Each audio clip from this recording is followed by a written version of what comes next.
Good evening and welcome to Suffering in Silence with Pastor Tia here on Love Bay Afrobeat Music Talk Radio. We're here with you every Friday evening at 7 p.m. Eastern. And Love Bay family, as usual, we are continuing to rise out of the ashes together. Our topic on this evening is human trafficking, specifically in North Carolina. So we have with us our co-host, Mark Daria, and our guest for the evening will be Apostle Stephanie Jordan of Abiding Love Deliverance Center, which is located in Charlotte, North Carolina. So we are waiting for Apostle Stephanie to join us, and hopefully she still will be able to do so. But listeners, in the meantime, if you have any questions or comments for our guest or co-host, you can email us at sufferinginsilencedv@gmail.com, or you can text us at 437-778-3299. If also you happen to be watching us by YouTube or Facebook, you can send us your questions or comments that way as well. And if you have any resources that you would like to share with us on a national or local level from your country, your community, any local organizations or your faith community, you can also email us at sufferinginsilencedv@gmail.com. And with that, Mark, I will give you a moment to greet our listeners and viewers on this evening. Great. Thank you, Tia. And Love Bay community, good evening. Pleasure to be back here again. Looking forward to a lively and interesting discussion here this evening. And let's kick it off. Well, thank you so much. So again, if Apostle Stephanie can join us, she absolutely will. So we're looking forward to hearing her voice on the issues as well. We want to, as usual, start with sharing some resources. If you would like to help us at Rise Out of the Ashes, Inc. with our nonprofit endeavor, you can either go to GoFundMe and look for Rise Out of the Ashes, Inc. You can donate that way, or you can write a check out to Rise Out of the Ashes, Inc. and mail that to P.O. Box 15, Drexel Hill, PA 19026. One of our endeavors, the biggest thing that we do is provide immediate funding, emergency funding for individuals who are victims or survivors of domestic violence situations. So we help with transportation, we help with relocation from one place to a safe community, wherever that person or family needs to be. We help with medications, toiletries, whatever it is that the person or family may need. We try our best to help with, and we need help to be able to continue to do that. And we would like to share from North Carolina, the North Carolina Coalition Against Domestic Violence. Their website is nccadv.org.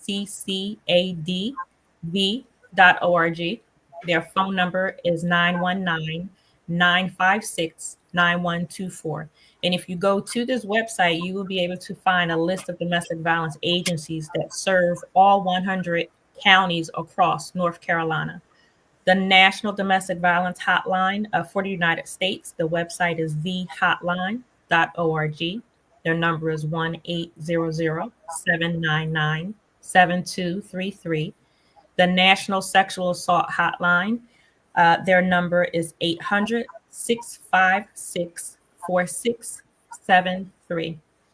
Or you can chat online, and their website is rain.org, RAINN.org. We have the Polaris Project, the National Human Trafficking Hotline. Their number is 1-888-373-7888. Or you can text the words "Be Free," BEFREE. You can text the words "Be Free" to the number 233-733. And their website is polarisproject.org. Polaris is POLARIS. And again, we're specifically speaking of human trafficking on tonight. So in North Carolina, we want to share some human trafficking shelters and prevention organizations. And we first have the Charlotte Emergency Housing. Their address is 300 Hawthorne Lane in Charlotte, North Carolina. 2899 is the zip. Their phone number is 704-335-5488. The email that you can contact for more information is cbandsm@aol.com. Then there is the Charlotte Rescue Mission. Their address is 907 West 1st Street, In Charlotte, North Carolina, the zip is 28202. Their phone number is 704-333-4673. And for more information, you can email crm@charlotterescuemission.org. The Urban Ministries of Durham, their address is 410 Liberty Street, Durham, North Carolina. Their zip is 27701. Their phone number is 919-682-0538. For more information, you can email devel@umdurham.org. And the last resource we have for this evening is the Women's Center of Wake County.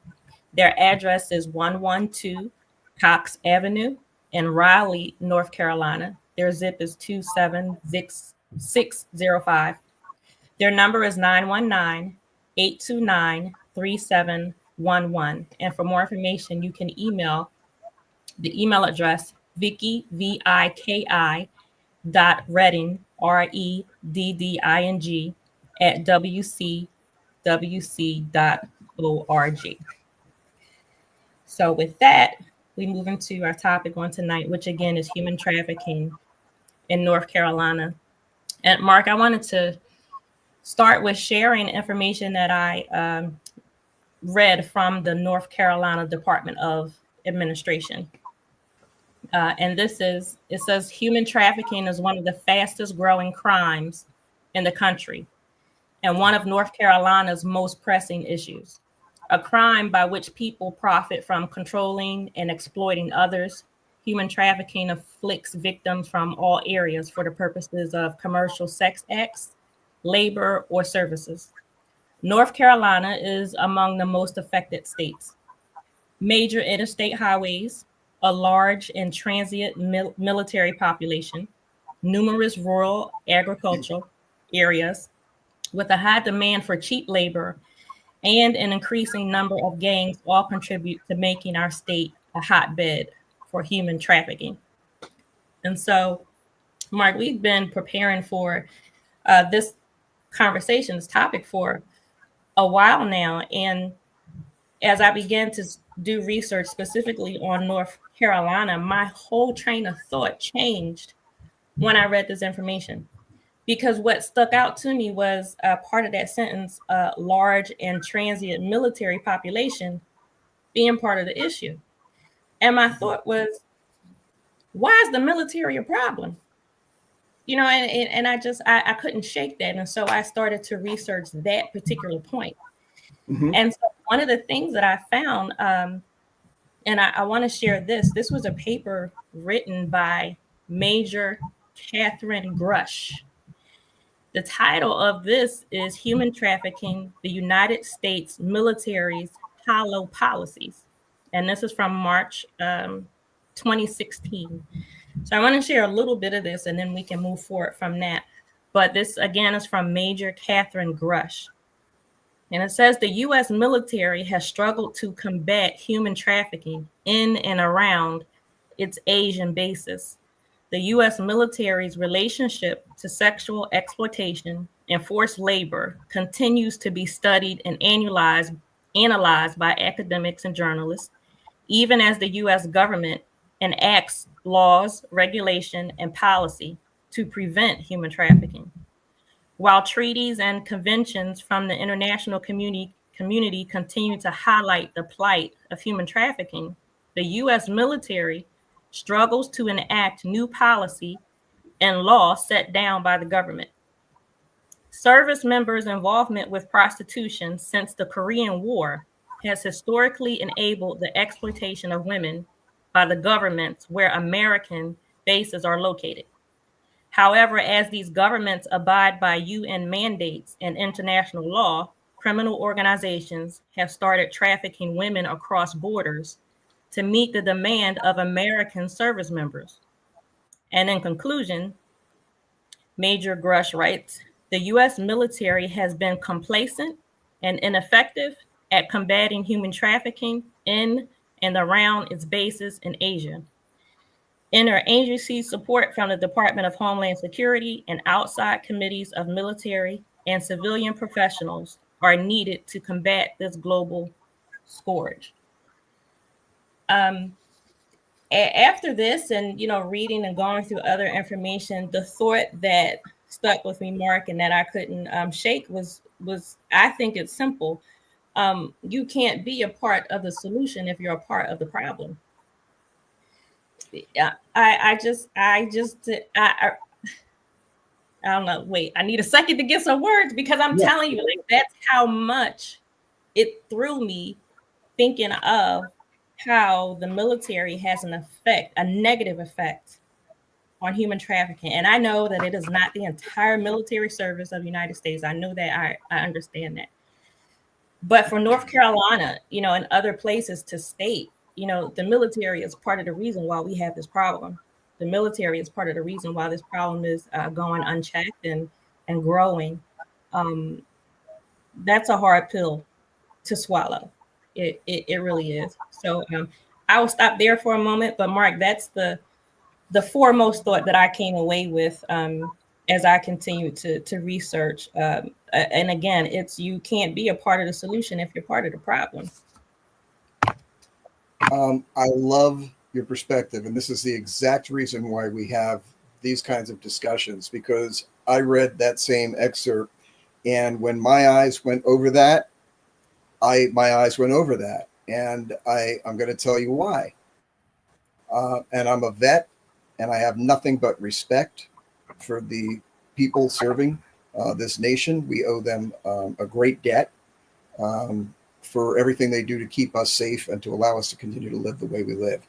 That said, let's parse out what you're observing, and you're absolutely correct. And that did not, my eyes went over it because it didn't strike me as anything strange. And you're absolutely right. You can't be part of the solution if you're part of the problem. Agreed. But first, you've got to recognize that you're part of the problem. Yeah. And let's parse out what that means. Well, the military is comprised. It's a volunteer force that we have in the United States. So what's it comprised of? It's comprised largely of 18, 19, 20-year-old males who are separated from their homes for the first time, most probably, and in overseas conditions or situations, or across the country. They may be from California, now they're in North Carolina, or vice versa. So they're away from home for the first time in their lives. They're in a completely different environment. And then again, I don't want to paint with a broad brush here and say all. That's absolutely incorrect. But the military is a microcosm of this society. And just as society in general does not view strip clubs and the like as a detriment, overall, yes, people may not want it in their neighborhood, and it may be a bit of an eyesore, but most people don't sit there and really contemplate what that means, and that many of those places are women who are trafficked. And these people who run these institutions or these organizations are going to come up to wherever there's money. And you have a bunch of 18-year-old kids who have surplus money and, forgive the phraseology, but they're horny. So what are they going to do on a Friday, Saturday night? They're going to spend their money. They're going to go out, they're going to go drinking, and they're going to wind up in some of these houses. And they're going to spend their money on prostitution. And so it doesn't strike me as a crazy thing. Now, what's the responsibility of the upper echelon of the military? To raise awareness, to increase education, to discuss these things. That's the point where I would say needs to be pushed and needs to be emphasized. These kids are acting like kids cut loose from home for the first time. You can't expect choir boys. You really can't. And I'm not making excuses. And I love your phrase, and you're absolutely right. You can't be part of the solution if you're part of the problem. But the caveat to that is you got to see it as a problem. And again, the idea for most people is that these places, these houses of ill repute, are basically harmless, right? We all know the term victimless crime. We've spoken about human trafficking in here a number of times, and we come back on this all the time. Victimless crime is a constant phrase. The problem is there is no victimless crime, and I know even we've had this conversation between you and I is that well, what even if you have two consenting adults who are not being trafficked, but what does that do to the marriage? What does it do to a serious relationship if one of them's stepping out on their partner? What are the ramifications of that? There are no victimless crimes. There's at least one victim, if not two, and you could get into a morality discussion on that. And I'm not sure if this is the right venue for that, although I'd be happy to do that. But but that in a nutshell, that's exactly what we're talking about here. Thank you, Kenrick. So that's what we're talking about here, and we have to understand that, and it's up to the upper echelons.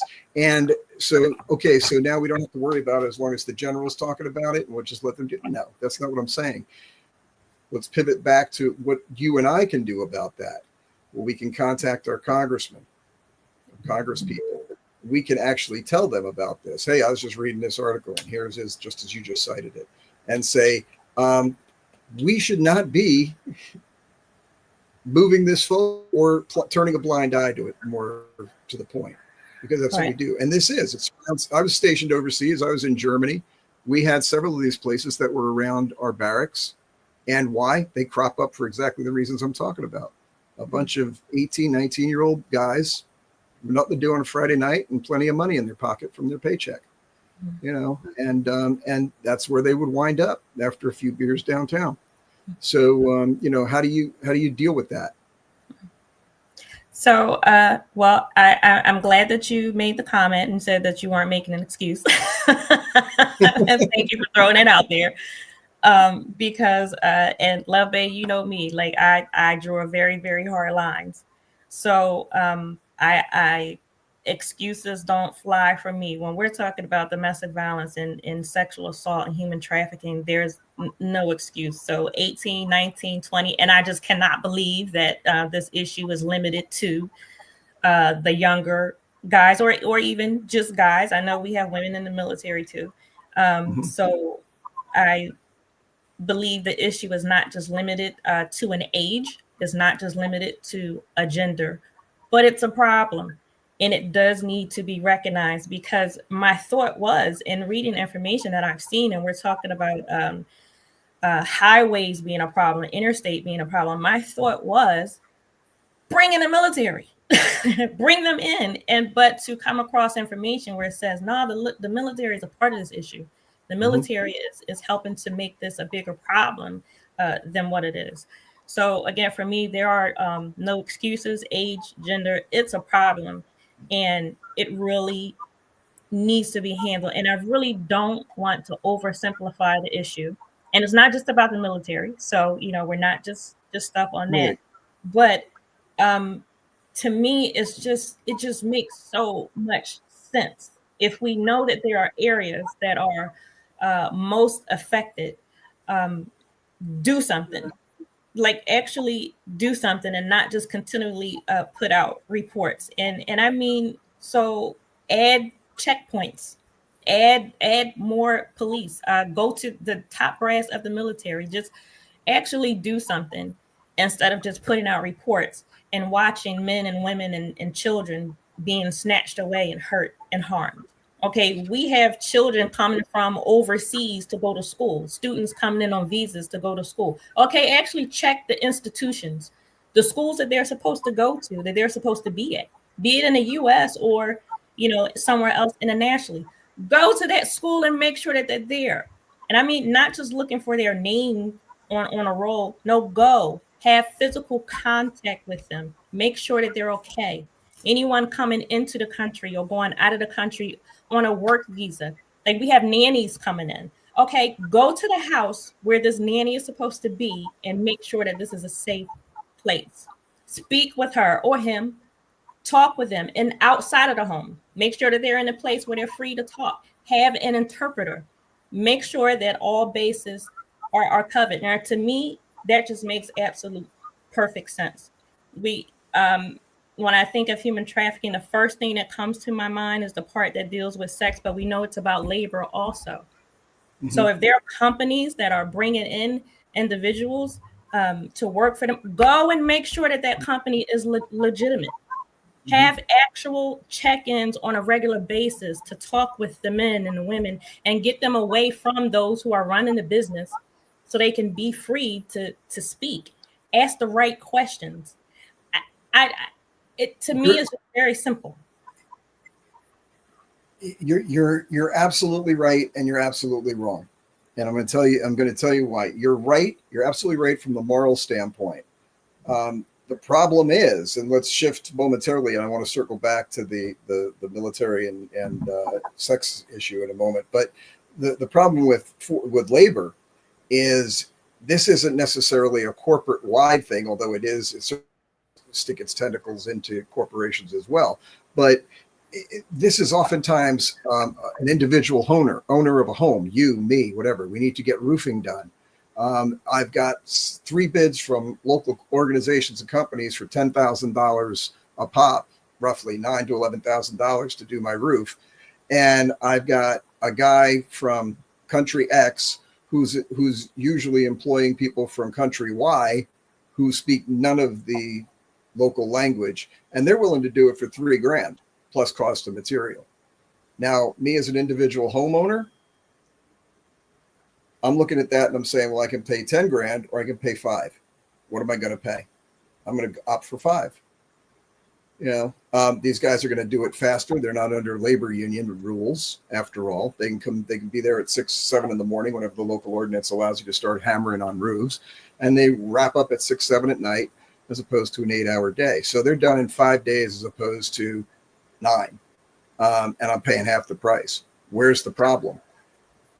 I agree with you, morally speaking. I'm a Christian. I believe in doing the right thing. I think we have to do the right thing. But here's the problem. Not all of society subscribes to that point of view. And people are going to say, I could save half that money. I'm going to go with that option. Well, now you're part of the problem, as you so eloquently put it. And you're perpetuating this. And you say, well, what harm is it doing? These guys are, living better than they did when they were in their home country. Well, you don't really know that. They're probably living in, a rented room with 10 people in it. But, all of that aside, this is the thing. Now, I want to pivot back to that military thing and close that out, because you drew a direct line between. I was speaking about prostitution, and you went right in and we're talking about abuse. I have never seen an instance where, and I'm sure there were plenty of them, and there are some, because I know the U.S. military in Japan has had some tension because there were rapes and some other things that are tied to that. But those are few and far between. Most of this that occurs is just prostitution. I say just prostitution with air quotes. But it's not encompassing the abuse, the beatings, that kind of thing. Now, are these soldiers picking up 14-year-old girls? And going back, the average age of prostitution in the USA for human trafficking is between 12 and 14 years old. Your soldiers are not hitting the girls that are 12 to 14 years old. These places are not there. They're usually women. They might be 17, 18, whatever. Nobody's asking for ID, obviously, but they're certainly not 12 to 14. So it's a little bit, it's a perhaps you'd say a distinction without a difference. I'd say that it's a nuance. That's different than people who are abusive relationships and the like. Different context, different discussion. But same thing. Exploitation is exploitation. And we can get into what the psychology is and why people are there. And I do think that would behoove us to do that. And because also there's another aspect. A lot of people who are trafficked don't want to get out or don't know how to get out of the lifestyle that they're in now. That, again, a foreign concept to us, right? We're like, hey, if I've identified you as a potential human trafficked person, and don't you want some help to get out of that? And oftentimes you'd be surprised. The answer is no. Why? Why don't you want to get out of that? Well, oftentimes it's straight. You've heard of the Stockholm syndrome, where you actually form bonds and identification with your captor. A lot of times this happens with human trafficking situations as well, where the person who's trafficked actually forms a bond of association with the person who's controlling them. The mental manipulation in this is incredible. The psychological warfare that goes on and how it's applied. There's practical aspects of it too. And again, we've covered this before, but it's worth mentioning again. Things like, and this happens particularly in the labor segment of it, where passports will be confiscated, and the one who's running the organization will have all the passports of all the people that they send out to do the work. So you can't go anywhere, not without losing your complete identity. And of course, that has different implications. So you have different forms of mind control that are in, they don't speak the language, they don't know the laws, they don't know what they can do and what they can't do. A lot of people, again, we've covered this before, come from countries where you don't trust the police. The police are your enemy. And so authority figures are not someone to be trusted. So to say, let's get you to the local police station and they'll take care of that, that's anathema. That concept is just something that just doesn't make any sense. Why trust them? They're on the take, and they're only going to send me back to the guy, and now they're going to be ticked off that I tried to run away, and they'll probably take a limb off. So I mean, these are hard questions. These are hard things to deal with. And one of the things that I thought was really good, as you mentioned, doing the research for North Carolina. North Carolina has an excellent program on teaching and getting law enforcement up to speed on some of these issues, being able to identify them, recognize when they see it, but also not just law enforcement and working with federal agencies and the like on this, but also teachers, educating teachers and bringing it into the school. At one point, I have to double check that, but I believe it was being introduced to the 7th grade students to advise them and inform them that this is what's going on. Because again, that you can just glaze over this stuff. You're not paying attention to it, and it's in the community. It's all over, and you're not noticing it. Those guys working on the roof, who stops to say, okay, let me see your papers? And in fact, think of the ramifications of that, right? In a society, who says it's just become almost a joke, right? Now, what are we in Nazi Germany? Where let me see your papers. Who says that to the guys working on the roof? But we should be. Somebody should be going and checking that. Yeah, well, I don't think it's so much saying it to the guys who are working on a roof. I think you need to be talking to who owns this company, who sent these men or women out there. You need to be talking to the one who is in charge, and you need to show me what documentation that you have that these men and women are here. Absolutely. Not just legally, but of their own free will. And I think there are times when we just need to deal with the ramifications, because you cannot take away someone's their freedom and their dignity, their livelihood, their just being a human being. So I believe that there are sometimes we just need to deal with the ramifications.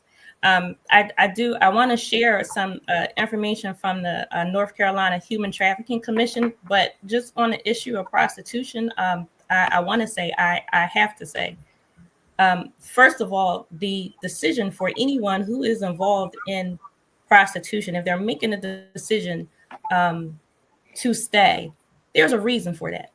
And we don't know what that reason is, but it's still, you need help.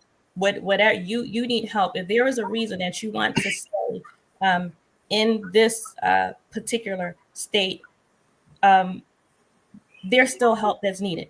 And I will never be convinced that every person in prostitution just made the decision to do it. Just, hey, I just want to, I don't have anything else to do, or I think this is going to be easy. No, so we can't throw a blanket over it that way. And also, everyone involved in prostitution is not of age. If it's By a long shot. The military or anywhere. No, everyone is not of age. And I remember, I don't know if you've seen the movie. Oh, I'm so sorry, I can't remember his name. The movie is called Dead Presidents. Dead Presidents was about a guy in the military. He came out of the military and he robbed a bank with some of his friends. I believe a couple of them were from the military with him. That's based on a true story. And I'm sorry, I cannot remember his name right now, but it's real. He wrote a book and he talked about his time in the military. And one of the things that he mentioned was how some of his, I don't know if you call it platoon members, teammates, slept with prostitutes. He specifically told the story of a little boy bringing his sister to the men where they are. And one of the men who slept with this, it was a child, he described her and he said she didn't barely have pubic hair. Okay, that's a child. That's a child. So can't throw that blanket over the military and say, they stuck within the age range, even if whomever they were with decided to be there of their own free will. It's just no, it's just not. But at the end of the day, it's an issue. And again, we're not just talking about the military. And really, we're not just talking about North Carolina. And we're not just talking about the United States. Human trafficking is an issue. Sure. And I think all of that goes back to the original point, is that you cannot be a part of the solution if you're part of the problem. Mm-hmm. And to your point about education, I think that was awesome. And one of the things that I did find from the North Carolina Human Trafficking Commission, I thought this was awesome. As a part of their General Assembly related legislation, one of the things that they have done since 2016, human trafficking prevention and awareness is required to be taught in every public middle school in North Carolina. Yeah. That is awesome. Mm-hmm. I mean, I remember as a child, McGruff, the crime dog. I remember when the Anthony Curtis. Thank you, Kenrick. Anthony Curtis. That is his name. So that story is true. He told a real story. He told about his experience. But thank you, Kenrick, so much for that. But again, I remember the police officers coming into our school. I remember firemen coming, the captain coming in and telling us, if the house is on fire, if you're in a room, before you open the door, touch the door to see if the door is hot. Right. Stay on the floor, crawl on the floor, because smoke rises. If your clothes are on fire, don't run. Drop on the floor and roll. I remember all of that from elementary school and from middle school. So to be able to go into schools, as you said, and talk to seventh graders and let them know, like, this is real, this is happening, this is what you can do, and this is what you should do, I think is an amazing thing, because at some point, I believe the focus really, really does have to be on prevention and awareness, but actually talking to our young people and letting them know, and talking to our women and letting them know, like, this is real and this actually can happen. Hope it never happens to you. I hope it's something you and your family never, ever have to deal with. But we know of stories. The woman in Texas who, she went to a game, a sporting event. She went into the ladies' room and she never made it back to her family. She was taken out of that that event. Now, however you may say, it's few and far between. It doesn't happen as often. It doesn't matter. It happened that one time. That one time was enough. So again, to be able to give this information to our children. I mean, I even remember the talks when they told us, about good touch and bad touch. Like, nobody should be touching you inappropriately. And they gave us visuals. They gave us images. If you're wearing a bathing suit, any area that a bathing suit covers, absolutely no one is supposed to be touching you there. So to be able to put this on a level that our kids can get, and understand, I think it's great. because also from the North Carolina Human Trafficking Commission, information that they shared, in 2022, the State Internet Crimes Against Children Task Force received a total of 18,873 cyber tips from the National Center for Missing and Exploited Children, a 48% increase from the year 2021. This is a 383% increase since 2019. So I think the ways that human trafficking takes place through technology needs to be brought to the forefront, because our children and people are being deceived online. You don't know who you're talking to when you're on these websites or these chat rooms or playing these games or whatever it is. You don't know who you're talking to, and individuals are grooming even adults to get them to a point to where they want them to leave your home and come meet me here. Sure. Leave your home and come and do this with me. Leave your home and don't tell anybody where you're going. So the internet, for all its wonderful purposes, there's a dark side. Mm-hmm. There really is a dark side that we much. need to pay attention to. And I just think to myself, like, I know that criminals are smart. I know that criminals know how to use technology, but I'm like, where are the good guys? Like, where? Because The good guys are out there and they are doing their jobs. But remember, the good guys are also constrained by law, and maybe that's the wrong phraseology, but it's true. There's a lot of, it's a process, it's a procedure that has to be gone through. There's such a thing as due process, which can take months, if not years, in the backlog court system. You see, and these, as you say, these guys, the bad guys, are smart. They know how to manipulate the system. They know how to do things. They know for every wheel that's invented, they figure a way to turn it. And, it takes time. And also you're understaffed, and almost there's inter cooperation that doesn't exist between different agencies, rivalry, and that prevents them from going, but understaffing, jurisdictional issues. There's a whole host of things. And the criminals know exactly what they're doing and how to push those boundaries to their advantage. I hope you're not coming off thinking I'm defending this in any way. I am absolutely not. But explanations are different than excuses, and we need to understand what's going on. That's part of the point of the training and the education that we're talking about that North Carolina seems to be executing well. Is that we've got to, that first step is the awareness. And as we're talking about, if you don't see it as a crime, going back to that victimless crime concept, if you don't see this as something that matters, and I think this is where law enforcement can fall down. They've got a murder that they've got a homicide they got to solve. They've got burglaries in progress. They've got drugs deals that are going down on the streets. And if somebody's in a cat house, that's not the biggest issue that's on their plate.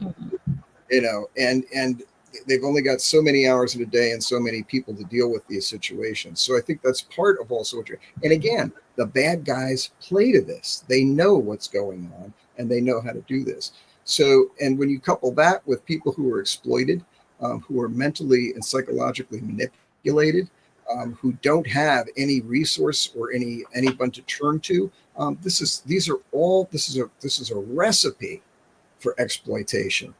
And that's exactly what happens. I mean, just to your point, so we're talking about the average age in the USA for human trafficking of young girls is 12 to 14 years old. Stop that for a minute and think about that.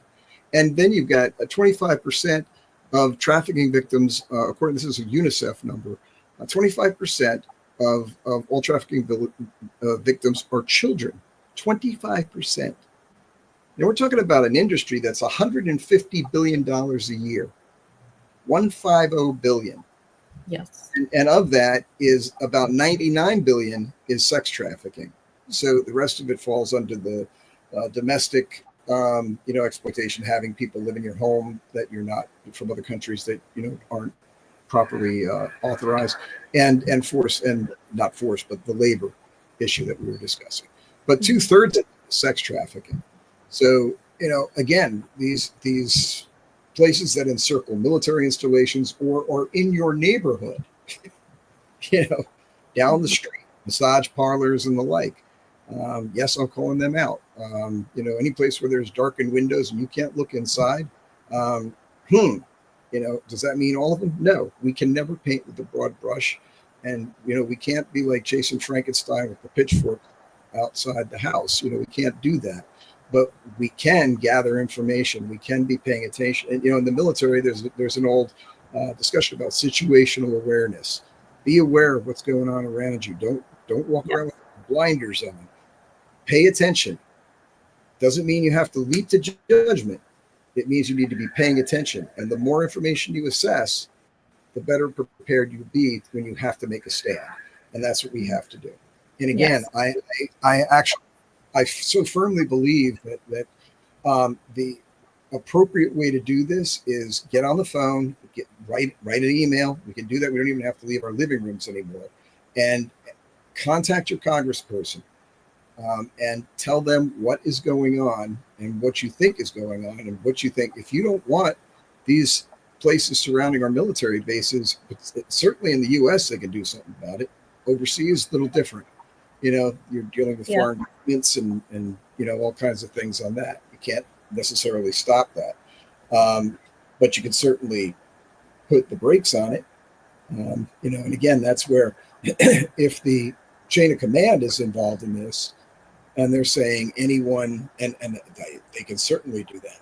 If you get a tongue lashing from your CEO telling you anyone caught in one of these places, and the MPs will be patrolling the areas, anyone caught walking in or out of one of these places is up on disciplinary charges. You're going to curtail most of that. Mhm. So, but it's that blind eye syndrome. It's like Yeah. it's the mentality that this is a victimless crime. It's not victimless. Yeah. And And so I think part of it is going to be the average person, as you said, having situational awareness. And then if you think or feel something is wrong, actually speaking up, taking some action. Mhm. I believe that uh, religious institutions need to do a better job. I commend Apostle Stephanie Jordan because she has not turned a blind eye. She and her husband, Apostle Tommy Jordan, like they understand, like human trafficking is real, Mhm. domestic violence is real. To this day, I still speak to clergy who refuse to believe that domestic violence is an issue in their churches or in their communities. I a few years ago, I was asked by a pastor to create a group in his church that dealt with the issue of domestic violence. Well, I did that, and when I did that, I had to go back to him and say, "You have 14 cases of domestic violence in this church. 3 of them are from the past. 11 of them are active." Never said another word to me because it was like this is not just something pretty to say. Like we want just another outreach ministry to add to the list. No, if you ask me to do this, I'm going to do this, and then you're going to be responsible for what comes next. I deal with pastors who say, "Well, they've been going through this for years; they'll be okay." That doesn't Wow. make it. that doesn't change. So I Sure. believe religious institutions, and not just churches, not just Christian, no matter what faith Sure. you Absolutely. follow, clergy needs to understand and take a role and be active in this, be active in prevention and awareness. And I believe that we also have to focus on the survivors, those who come across on the other side. If you are so blessed and lucky enough to come out of human trafficking, okay, now how do we help this person or these Right. people or this family? Right. And it's not just about sex. That's a huge part of it, but it is work, it is labor. There are children picking coffee beans, cocoa beans. Right. There are children being forced to work 14 and 16 and sometimes even 20 or more hours a day. Something needs to be done. And I believe, again, the average person, religious institutions, need to step up and stop going along with the status quo.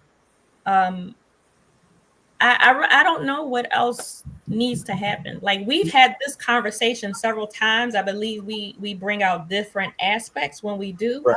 but how many more times do we need to talk about this while we're watching the numbers grow, while we're watching the profit from human trafficking grow, while we're watching the number of children who get pulled into this, while we're watching that number grow?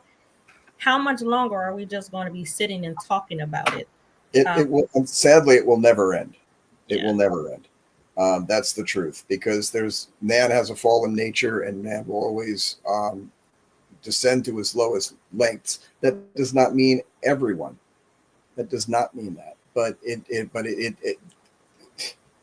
it's not a good thing. Yeah. It's funny when you talk about the coffee beans, because a quick related but deviated story. I was an election observer back in the early 2000s in El Salvador.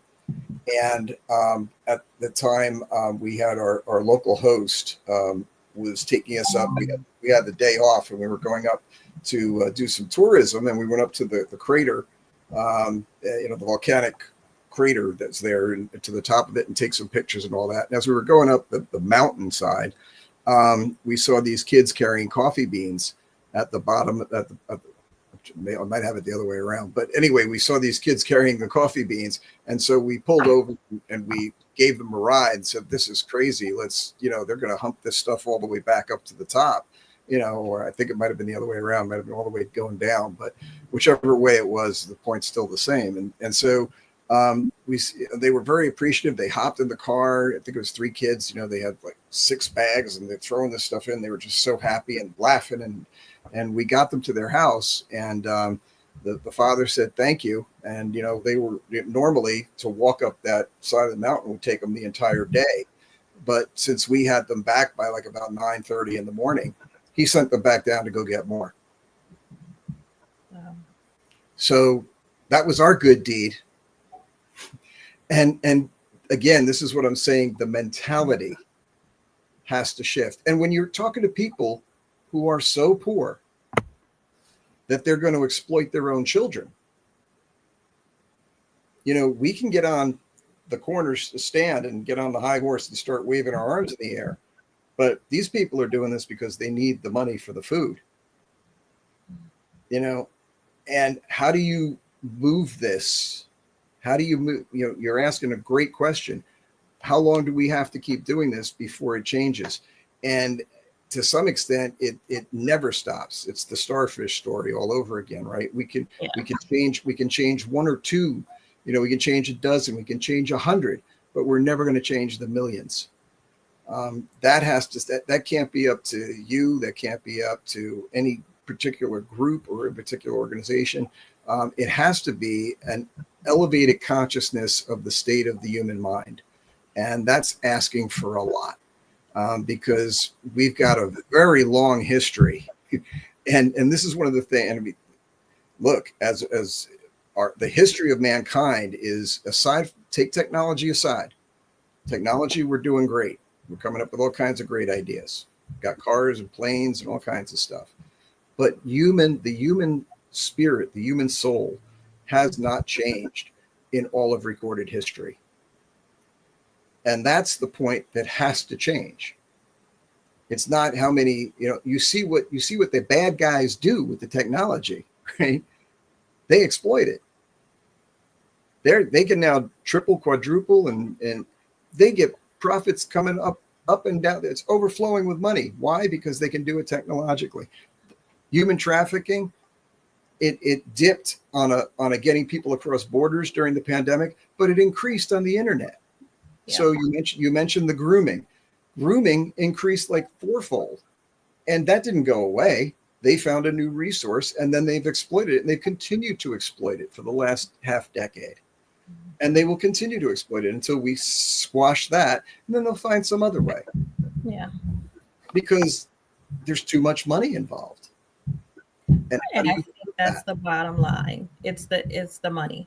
And so I know, and nothing will ever be perfect. I know human trafficking will not be 100% eradicated, just like domestic violence and sexual assault. I mean, as you said, we are people. We have to deal with the human mind, the human soul as we are. But I just believe that there is so much that could change if our governments, not just the United States, those in key positions in leadership, if they made changes that were for the benefit of the person and not the dollar, Mm-hmm. I think there would be great change. There would be less dollars, but there would be more life, more healthy life.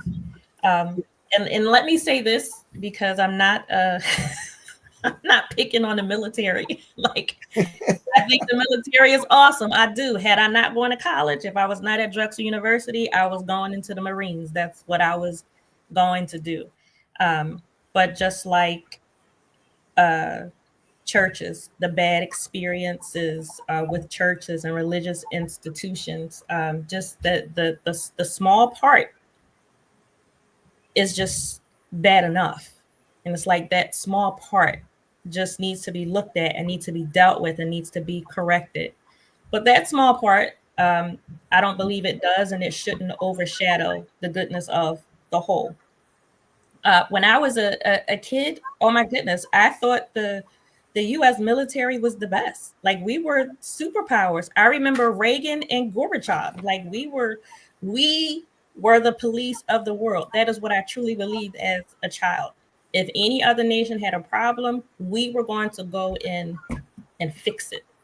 Um, I, I believe our men and women in the military are the best at the best. I mean, whew, Navy SEALs are awesome.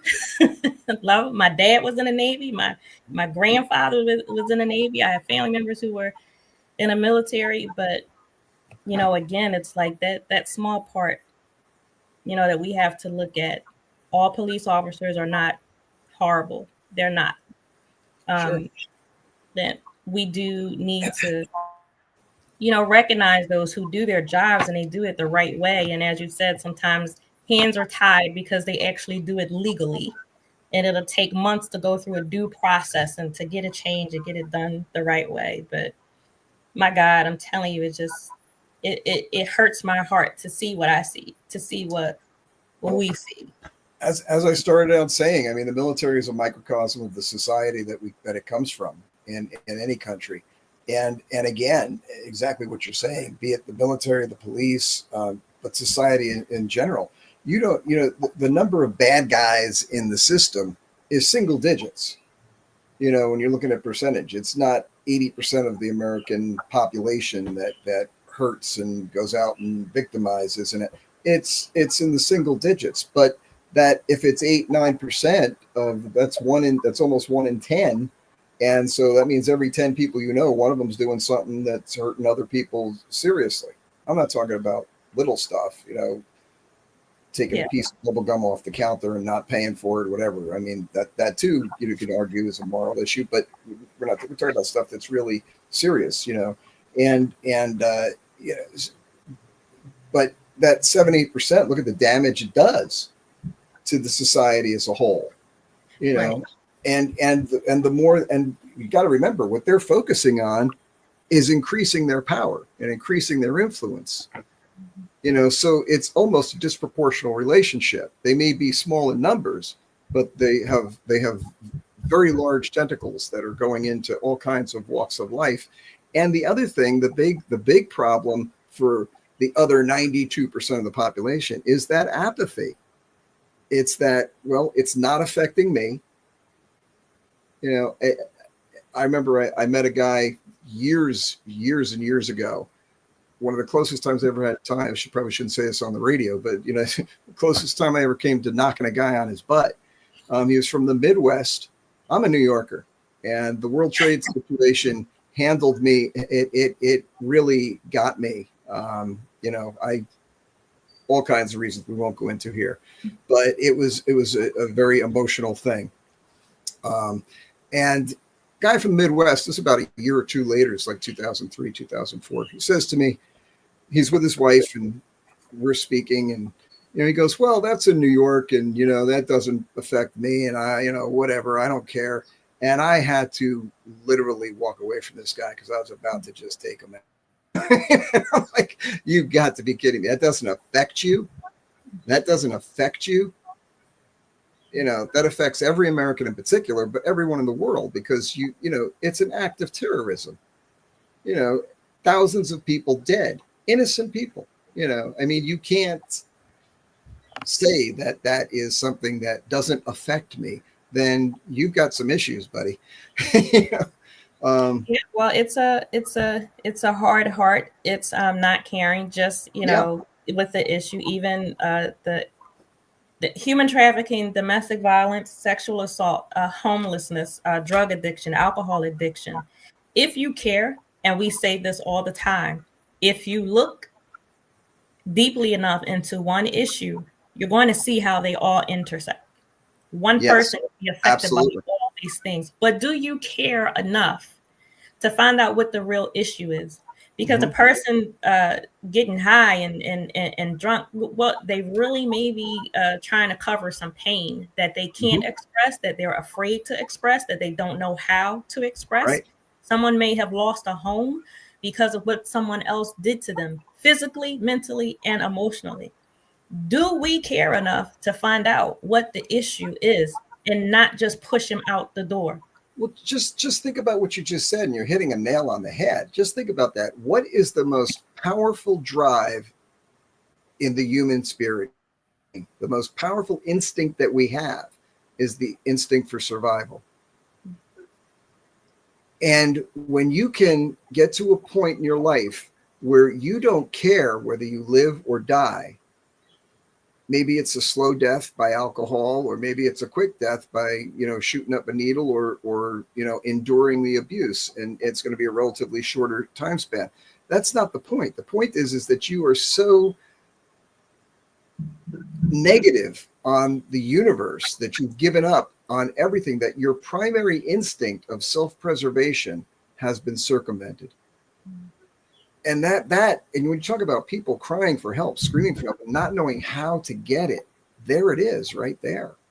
It's every one of those people who we walk past on the street as they're lying with newspapers covering themselves. Those are somebody's children. They're somebody's brother. They're somebody's sister. And they had lives before they wound up in that doorway.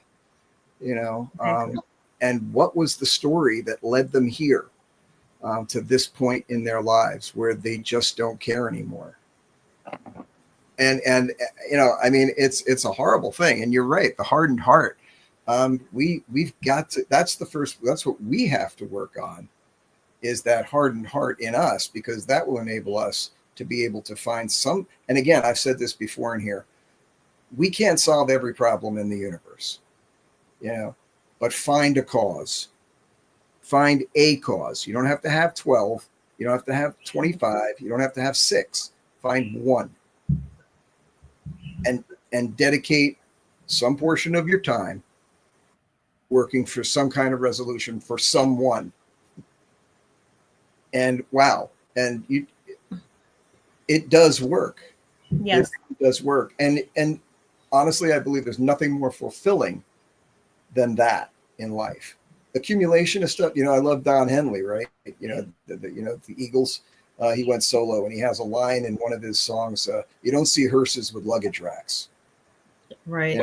And I always love that, because we spend our lives accumulating. We got to get more stuff. Give me stuff. For what? When you die, your family sells it for a nickel or a dime out at a garage sale. All that stuff you thought was so precious, it's going for pennies on the dollar. And they'll be happy if they can get $200.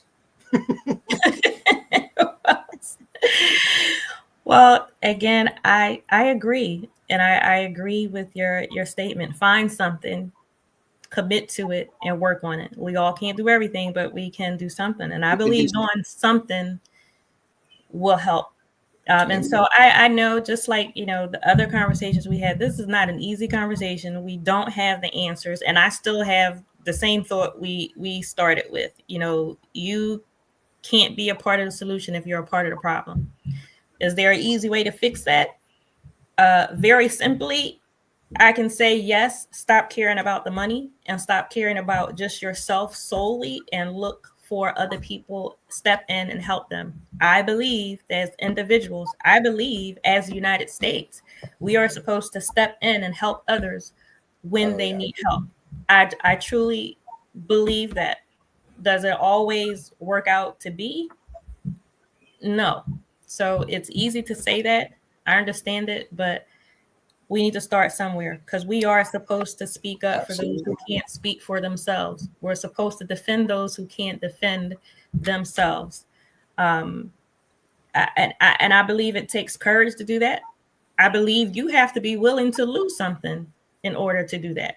Are you willing to lose your name and your reputation or your credentials because you stood on this issue and you helped this person on that one? So it goes back to um, making a personal decision. Again, I know this isn't an easy conversation. There are no easy answers. And I don't want to oversimplify it. Mhm. But, still, you can't be a part of the solution if you're a part of the problem. And that means if you're taking advantage of any um, endeavor that is taking advantage of a woman, a man, or a child involved in human trafficking, if we're talking about sex, if we're talking about cheap labor, free labor, if you're taking advantage of any of those, you can't help fix the problem. If Mhm. you're turning away, like, I don't want to deal with it, I don't want to look at it, you can't help fix the problem. I have 5 children. 4 of my children are girls. I look at things differently. I Yeah. see things, it's just not the same. Like, I'm almost 50 years old. When I go out, when I go anywhere, my mother still asks me, where am I going? Who am I going with? Like, she wants names, and she did it, like, it was just a few weeks ago the last time she did it. I went somewhere and I just laughed because I do the same thing to my girls, and I'm like, it just never stops. I'm almost 50 years old, and I lie to you not. I have to give her. She wants Good, information. good So for her. no, but so I think different. I mean, I want my son to be safe and well too, because I know boys and men are affected as well. But I just see things. I think how would I want my daughter to be treated? Mhm. I know Mhm. what I've experienced. I know what I've seen. But what do I want this world to be like for my daughter? What do I want them to see and experience? How would I feel if I got some news that was just absolutely devastating? I just, and so it's like, put yourself in somebody else's shoes. Mhm. Put yourself in somebody else's position, and now let's try to prevent that. Mhm. It's going to take your time. It's going to take your energy. It's going to take maybe even your money sometimes. But are you willing to do that? More of us need to be willing to do that. And I swear, as a child, I had the thought, America, the United States of America, we were the superpower. We were the police of the world. You're supposed to go out and fix everything for everybody else. That's what I really believe. And I believe that we had the capability to do that. And now, like, even specifically with the issue of human trafficking, you really can't. And I believe you said this before in a class that you taught. It's real hard to stand in one spot and point to another country and say, "Hey, you can't do that," and you're doing the same thing. The pot calling the kettle black. Yeah. Oh, so again, no easy answers. Um, just no easy answers, and it's saddening. And I know we've said a lot. It's a lot to take in, and so Mark, I'm going to ask you to leave Love Babe with a final note on tonight. What you think and you feel, because I know what I keep saying, and it's not going to change. Well, I mean, first thing, don't be a defeatist. I mean, change is slow, change is incremental. But if you look at history, single individuals have turned the ideas of nations. Look at Martin Luther King. Look at Mahatma Gandhi. I mean, look at what they were able to do because they had visions, because they had thoughts, because they had dreams. and they were able to turn around the psyche of people and make people aware of what that is. But as a final thought, I mean, following up on what you were saying about the United States and about each of us individually, there's that old adage, with great power comes great responsibility. And we are the most prosperous nation in the history of the world. And it is incumbent upon us not to impose our views, not to impose our philosophies of life, but to make it a safer and a better place for whatever that complying with norms of civilization. That's the measuring stick that we need to put up against. And I overall, I think America has been able to do that most of the time. Not always, but most of the time. Not the place to get into this when we're over anyway. But but yeah, no, that's the thought I would leave with. Don't become discouraged. Don't become depressed. One person can make a difference, and maybe not on a national scale, but one person can make a difference in an individual life, and that individual life is as important as hundreds and thousands of them. So that's where I would leave us. Well, thank you so much, Mark. Thank you for being with us.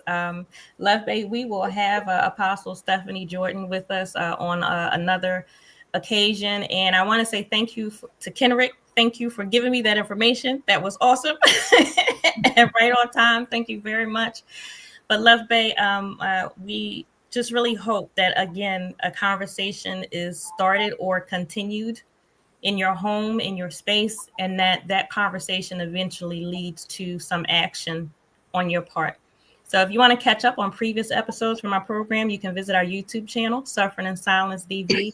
Thank you so much for joining Suffering in Silence with Pastor Tio on Love Bay Afrobeat Music Talk Radio.